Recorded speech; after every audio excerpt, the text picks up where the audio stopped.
Sir आज 57th day है protest का। ये एक्चुअली लड़ाई हम ब्राउन की स्ट्रीट पे 57th डे है, लेकिन ये लड़ाई हमारी सितंबर 2025 में जो एक्चुअल ग्राउंड वर्क था इस प्रोजेक्ट के रिलेटेड स्टार्ट हुआ। ये प्रोजेक्ट क्या है कि यहाँ पे तारापुर विलेज है ये, और तारापुर विलेज में प्लेटू है जिसमें 5.5 लाख स्क्वायर मीटर, उससे थोड़ा सा ज्यादा, जिसमें वो मेगा हाउसिंग प्रोजेक्ट आ रहा है।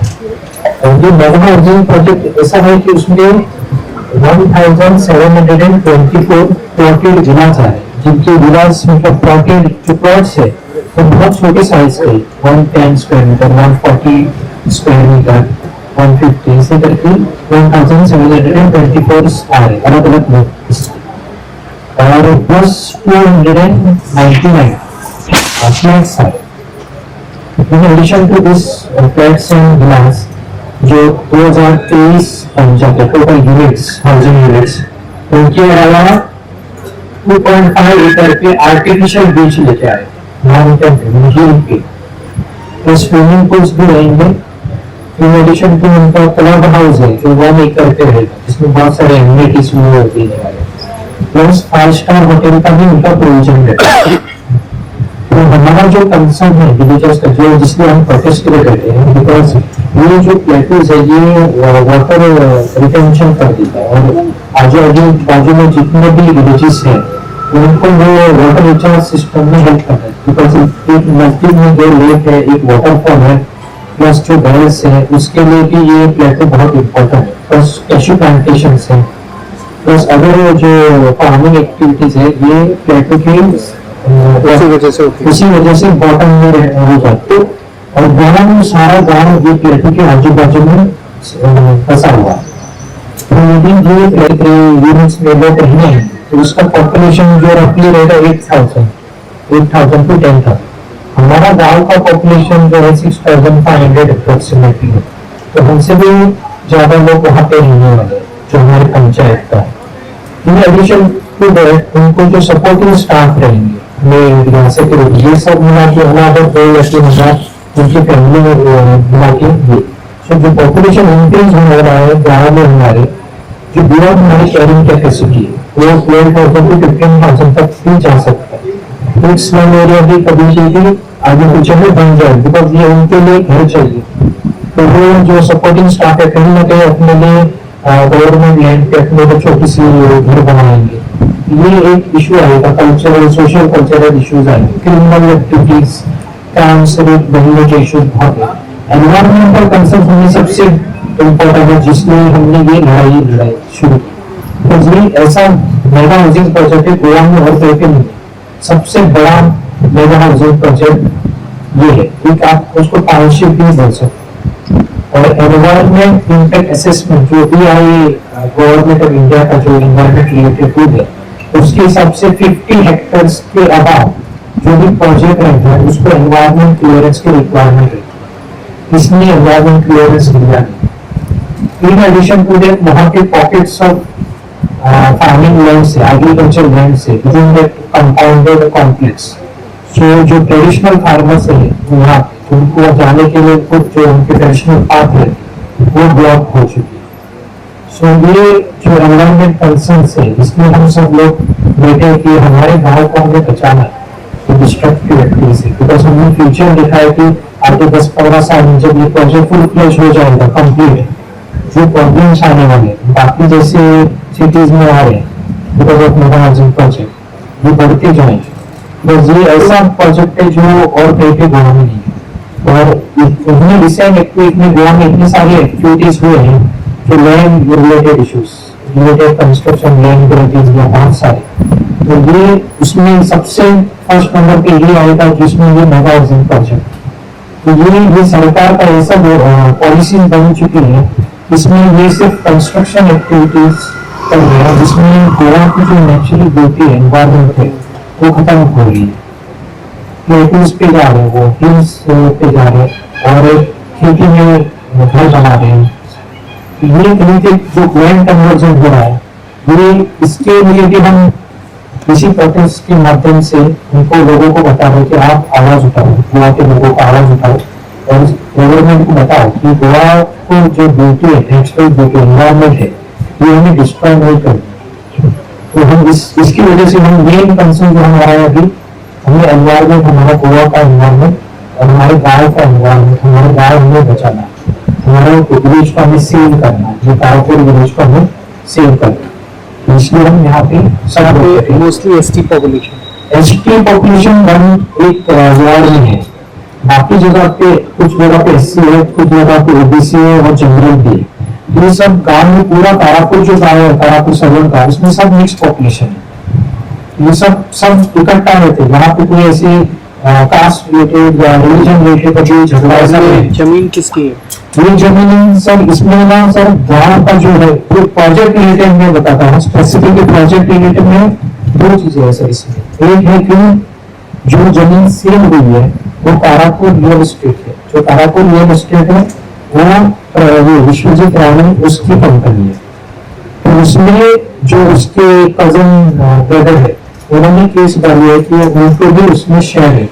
तो सेलिंग जो हुई है उसमें भी अभी कोर्ट केस चल रहा है, उसमें भी इशू है। तो जो लैंड ट्रांसफर हुई है उस कंपनी के नाम पे, वहां पे भी डेट ऑफ कंपनी इनकॉर्पोरेशन और date of transfer of land to the company, इसमें गड़बड़ है। तो उन्होंने अपनी तरफ से कोर्ट में किया और ये पोर्शन, एक पोर्शन उन्होंने सेल किया है और उसमें जो पॉकेट्स है 70,000 और 40,000 स्क्वायर मीटर एरिया की, वो अभी भी टेनेंटेड है। बाकी उन्होंने सेल कर लिया अपनी तरफ से through Tarapur real estate company की तरफ से। और जो बिल्डर है वो भी बता रहे हैं कि उनका रूलिंग पार्टी से कुछ सर ये है कि जो ये हाउस ऑफ अभिनंदन लोधा इनका प्रोजेक्ट है। तो हाउस ऑफ अभिनंदन लोधा ये है बीजेपी के जो मिनिस्टर है महाराष्ट्र में, उनकी लड़की है। हम लोग आज यहाँ पे तारापुर श्रवण गांव में आए हैं। यहाँ पे बहुत सारे लोग प्रोटेस्ट पे बैठे हुए हैं और मैं दिल्ली से इनका समर्थन करने के लिए आया हूँ। ये लोग प्रोटेस्ट किस लिए कर रहे हैं? गोवा एक बहुत ही खूबसूरत जगह है।